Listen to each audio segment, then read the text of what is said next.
was wanting to ask you what you thought about Mozart. Mozart? I haven't seen him around, have you? Mozart was a musical genius. My father told me this when I was very small, and I have never doubted it. It's 250 years since Mozart was born, and there's a massive festival happening in the town of his birth, Salzburg, and I've decided to go. I see this trip as a kind of pilgrimage. I want to find out more about myself. I want to know more about my father.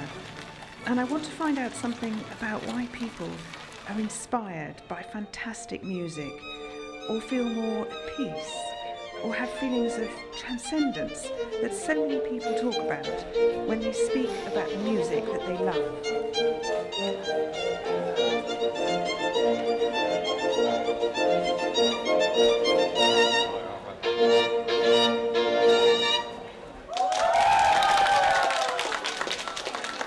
I've decided to take an anthropologist with me so that maybe she can talk to me about this type of pilgrimage and how maybe it differs from a religious pilgrimage, and in some ways maybe how it's the same. And it's going to be in Salzburg and playing it like in front of the Mozart statue over there. The other day when we were playing in front of the statue, as we were playing along, I kept on looking around because it just kind of felt as if we were in the presence of a genius as we were playing it at the same time. I reckon it's about 1,000 miles from Cornwall to Salzburg, and that's 3 days of driving, and it's pretty tiring, and there's a lot of traffic, more than I thought. I really hope this is going to be worth it.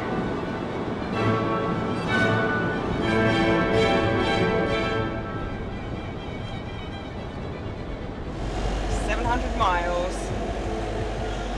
Coming up. Yeah, I'm excited. I'm looking forward to it.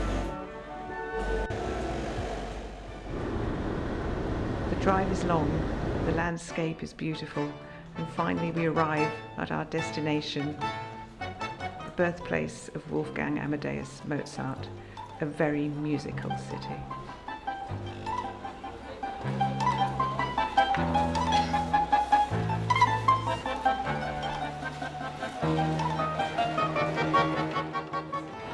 What's the attraction of Mozart that brings so many people here to Salzburg?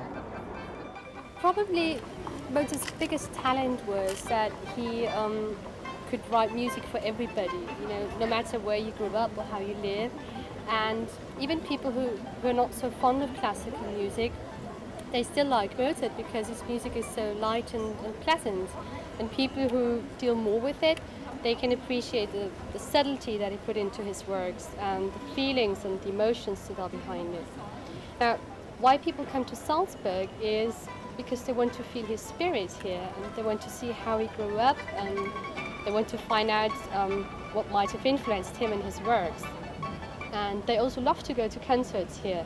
So I think there's a difference whether you hear Mozart at home from a CD or whether you sit in one of our cathedrals, for example, which is several hundred years old and where Mozart used to walk in and out. And you sit there and you listen to live performance, and it's just a great experience. And afterwards you walk over to his living house and you can touch his instruments, and you see the kitchen where Mozart's mother cooked, and it's just great. And you know, there's a man behind that great music, and people want to get in touch with him. Salzburg is a jewel of a city that sits in a valley surrounded by mountains in Austria, next door to Bavarian Germany. It's a city with a relaxed feel. People are taking it easy here, even in the middle of what might be the biggest celebrations for 250 years.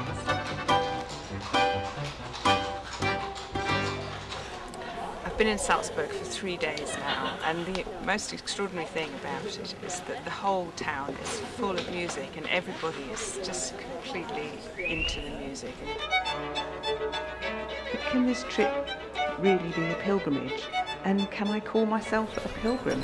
So, Madeline, what about pilgrimage then? What's it all about?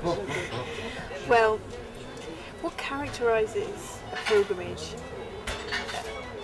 in all cases in all religions, and whether it's religious pilgrimage or not, is first of all there's 3 stages.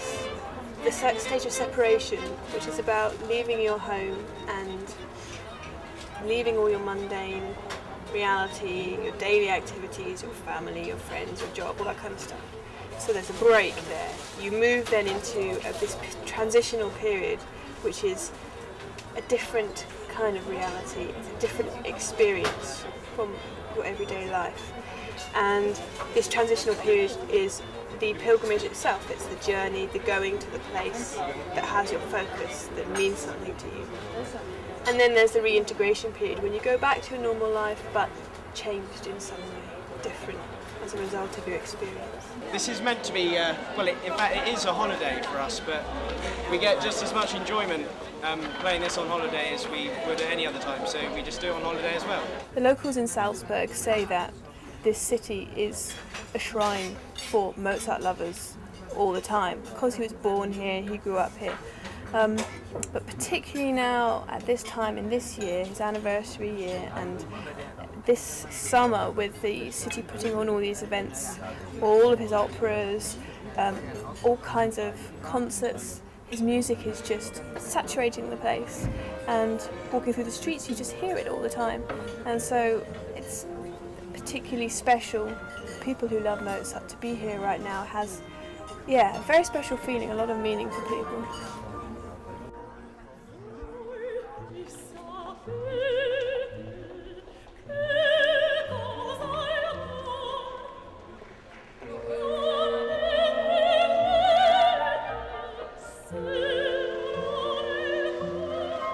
What does that say? Oh, it's Pope Benedict saying that, he says, when I listen to Mozart's music, it makes me thankful that he has given us this gift, and makes me thankful that God has gifted us this man. So thankful for the gift of the music and the gift of the man. Oh, great. That's Pope Benedict. Everybody loves Mozart. Salzburg has given itself the challenge this year of staging all 22 of Mozart's sung works, and tonight the audiences are gathering for the Marriage of Figaro. And how do you feel about Mozart? Mozart. Whenever I listen to his music, it seems to me that if I die, in the heaven, the people or the ghosts will play such a beautiful music. All these people here tonight are like overflowing with their enthusiasm. When they talk about Mozart, they love him. They're so excited to be here. I will see 4 operas in Salzburg, and then this will be the best night, I guess. And I love Anna Netrebko, and I love Arnon Kurt, and I'm more than excited. Did you come to Salzburg for the festival, for Mozart? What made you come? For the festival and for Mozart, And both of them. How do you feel about Mozart? Crazy. I'm upset. It's wonderful. It's a very good thing to see Figaro's Hochzeit here in Salzburg. It's one of my most important wishes of my life. He said this was one of the greatest ambitions of his life, to see the marriage of Figaro in Salzburg. It would be nice to explore that a bit more. So has he had a special influence in your life, do you think, Mozart? Yes, I think I like Mozart for many years, and if I'm a little bit sad, I play Mozart on the piano, and then all's right. Oh, that's wonderful. Yeah. Well, I've listened to Mozart since I was born, basically, because of her.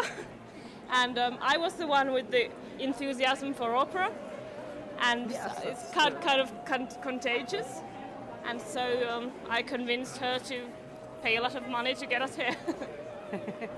There's something in that about the pilgrimage shrine, again, coming home to the heartland kind of thing. I don't know.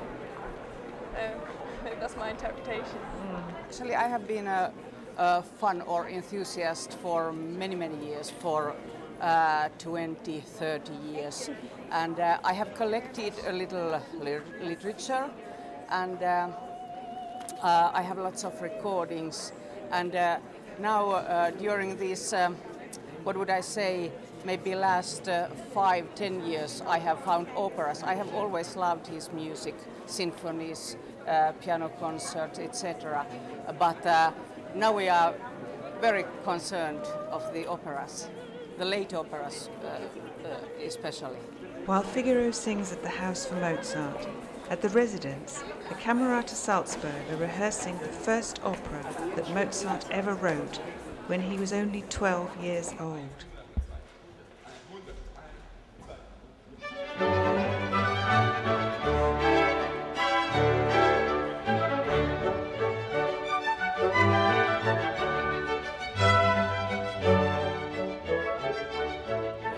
I grew up in Salzburg, I was born in Salzburg, so I have quite a long relation to Mozart. I can't avoid it, and I wouldn't like to avoid it, so for me it's really very special.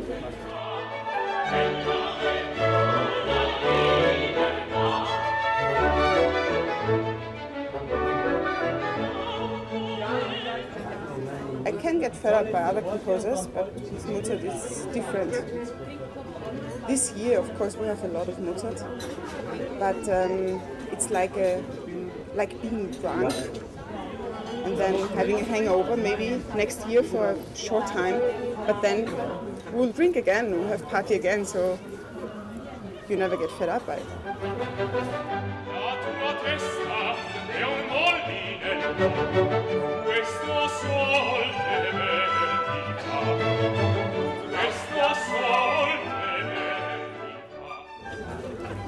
I find it really difficult to play Mozart. It's very demanding, and I think it takes maybe more than one life to find out how to really play Mozart well.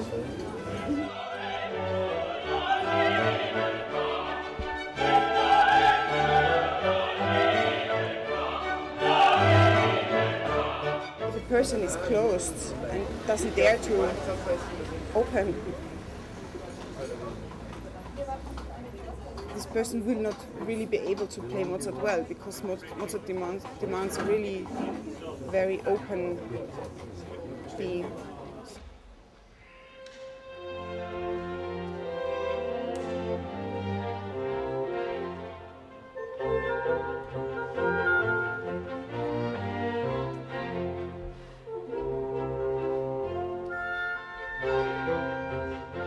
Absolutely detested playing Mozart when I was a student. Absolutely hated it, because probably because I couldn't understand actually how easy it is.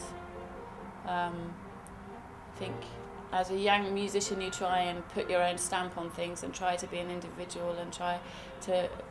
Well, there's a certain amount of arrogance actually, I think, and then as you mature you realise that arrogance actually has absolutely no place when you're trying to play something like Mozart, because he was such a genius, it was all there.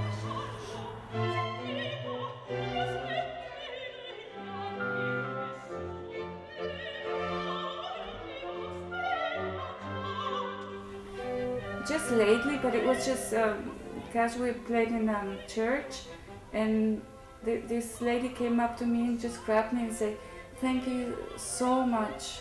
I just by chance walked in, but I never thought I was gonna hear such sublime music."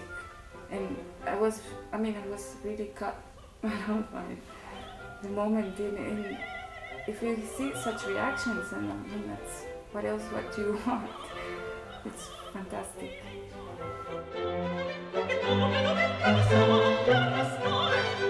We are sort of between the score and our audience, and we are like the channel. Like, we have to interpret and try to catch up these feelings and emotions to give it on. And when we get such reactions, I mean, that's why I think our job, our profession is so great and so rewarding, because that's the whole point.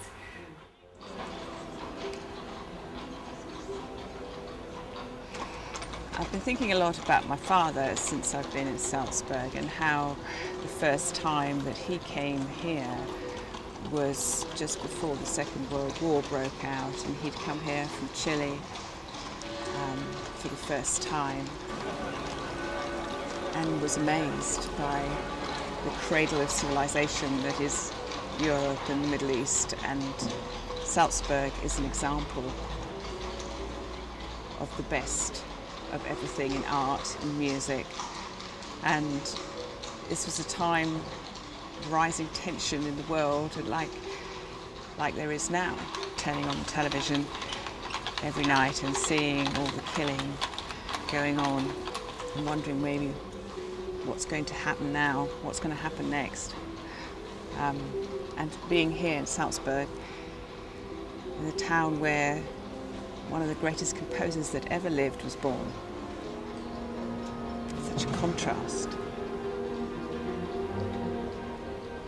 To be in the middle of all this beauty and peaceful, harmonious, wonderful music. My next stop is across the river. At the Mozarteum, the London Mozart players, conducted by Sir James Galway, are rehearsing for their concert tonight.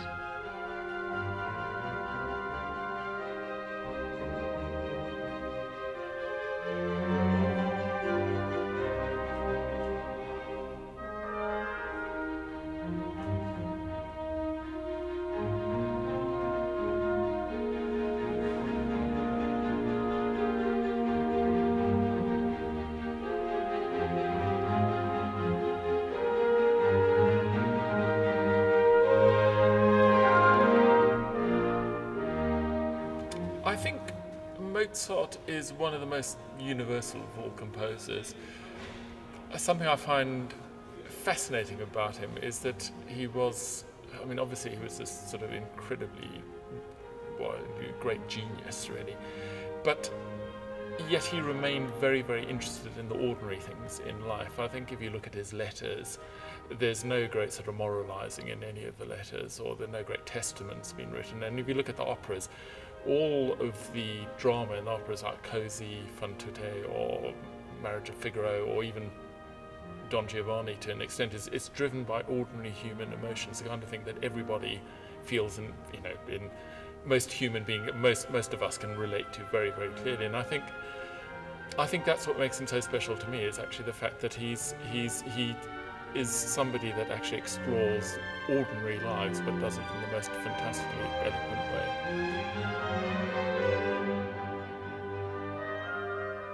He's sort of our stock in trade, so we get, particularly this year, 2006, we get more than our fair share, and it's probably safe to say we wouldn't be here in Salzburg right now if we weren't the London Mozart players. So he's, we sort of got to know him quite well. I absolutely love playing Mozart, and we are, as I say, we're playing him wall to wall this year, and really it's one composer one doesn't tire of. There's always something new to find in the music, and it's always interesting to explore. Mozart can sort of bring out every emotion in you when you're playing him, and it's such a pleasure to be playing his music. Yeah, I've just come off straight from performing his flute and harp concerto, and within that one concerto there were so many different emotions that came out of me. The second movement is so beautiful, one of the most beautiful things you'll ever hear probably. And the third movement, full of life, and it just gives you such a spirit in a way. And you come off feeling on top of the world. And he has that special magic to him that you don't really know why, but his music can lift you up so much. And it's a great pleasure to play it.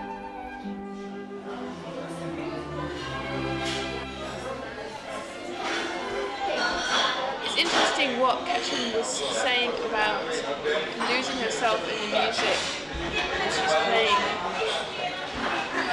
because it reminds me of what a lot of mystics have said and written about in the past, religious mystics, talking about sacred experiences. For example, St. John of the Cross and Hildegard of Bingen, in their writings they talk about union with the Holy Spirit and with God as being you completely, yourself ceases to exist, you dissolve the sense of self, you lose your sense of self in that experience, in that oneness. So again, it's making me think about what is so special about Mozart's music and I think that maybe this is one of the factors that for a lot of people it is almost a sacred experience in the sense of completely losing yourself in it. I'm wondering, is this part of the reason why Mozart is so special, Mozart's music is so special, that it does almost give people an experience which is sacred when they lose themselves in music? That's a very powerful, meaningful thing, certainly something that will drive people to travel from afar.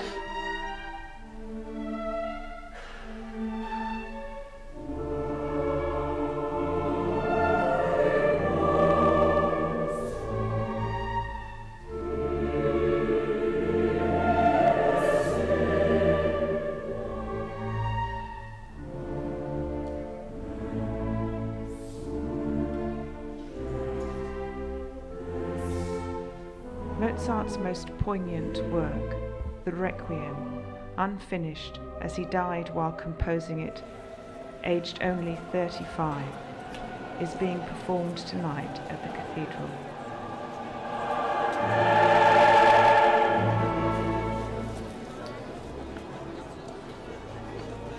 My mother was a pianist and played piano sonatas when I was a child, and she and my late father were opera lovers, and I sang from the time I was a boy, and loved the opera, and took my degree in music and in voice, and loved Mozart's music especially because it has a way of speaking to the soul. There's a humanity about Mozart's music that my friends and I were talking about that this morning, actually, that it's transcendental. It lifts you to a place, which is what music should do anyway. It should take you out of the ordinary and lift you to a higher place. And Mozart's music seems to have a communicative power that does that. There's something very humane about it, more so than with most other composers. Everyone knows Mozart hated Salzburg. He was not happy here. He wanted to go to Vienna. He thought Salzburg was too provincial. But at the same time, to be in the place where he was born and to see some of his work and to see his writing was very, very meaningful. So yes, it means a great deal, particularly in this anniversary year. It's interesting that when I've been talking to people who are tourists, I've gone up to them and I've said, are you here for the Mozart Festival?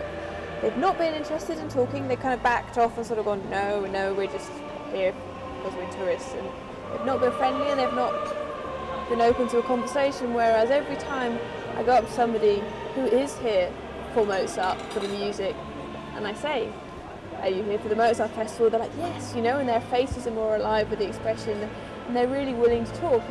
Yes, I am, and isn't Mozart great? And so, I think there really is something there in that sense of community here. When I meet somebody who's here for Mozart, we have something to relate to with each other straight away.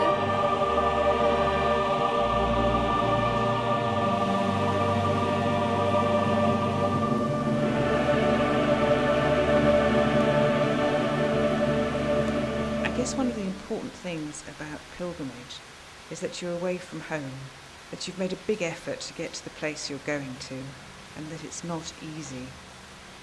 That to a certain extent you're suffering from discomfort and maybe even exhaustion. Is this all worth it? I think one of the things that does make it substantially different from listening to that CD at home is when you're in a concert hall surrounded by people who obviously love the music and who are listening so attentively to every note, and who, if they think the performers have made a good job of it, will give them 5 and 6 standing ovations. The audiences here are really amazing.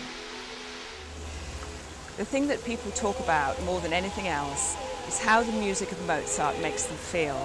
It makes them feel joyful, they open their hearts, it lifts their spirits, and it brings them peace. And I think that's something that makes Mozart's music so universal and so timeless, because that's something that we all need and long for. I also used to play the piano, and at school we also had to play a lot of Mozart. And at first he told us, just play a lot of Mozart, because at the very beginning it's very easy to play Mozart at the piano. But then if you're getting more perfect, it's always getting more difficult because Mozart has a certain intensity. You can easily play the notes, but you have to put the atmosphere, you have to put the spirit in the notes, and this makes Mozart very, very difficult. Not only in the operas, but also in his concerts, also in the piano concerts, for example, or sonatas, a simple sonata, it's very difficult. And this leggerezza, the Italian word for to be easy, and something to be happy, and so questa leggerezza, this is very, very special and very, very hard to define it in a sonata or in a concert or also in an opera. You wanted to know why do we love Mozart? Can you tell me why does anybody possibly not love Mozart? I'd like to know why you love him. Right, I love Mozart. Well, actually it was one of my first operas that I saw when I first started going to the opera in Hamburg before I immigrated to the United States. And I love the lightness of the music, and I think it's very melodic. It is just beautiful, beautiful music. And very often mistakenly thought of as not being difficult to sing, and it is. People say Mozart is light music, it is, but it also is a very difficult kind of music to sing and produce.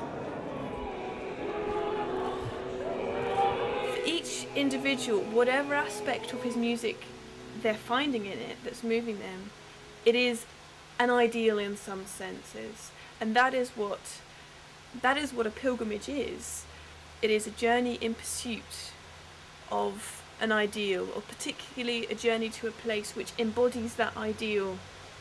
For me, the ideal of what Mozart is that he represents what is most admirable in human nature. Shakespeare does this as well, and Shakespeare talks about it as well when he says what a piece of work is man, you know, how great in his achievements and how dreadful also in the depths to which he can sink.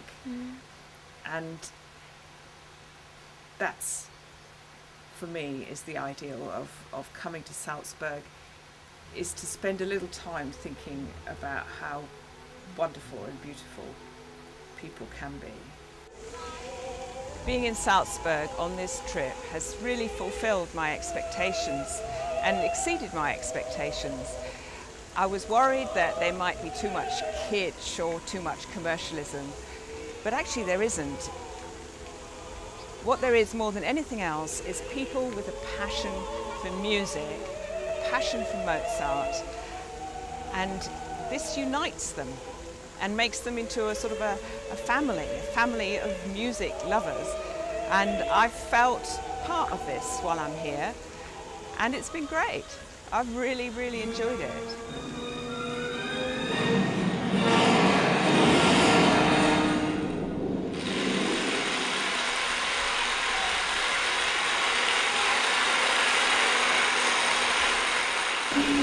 Okay. Ready? Here we go.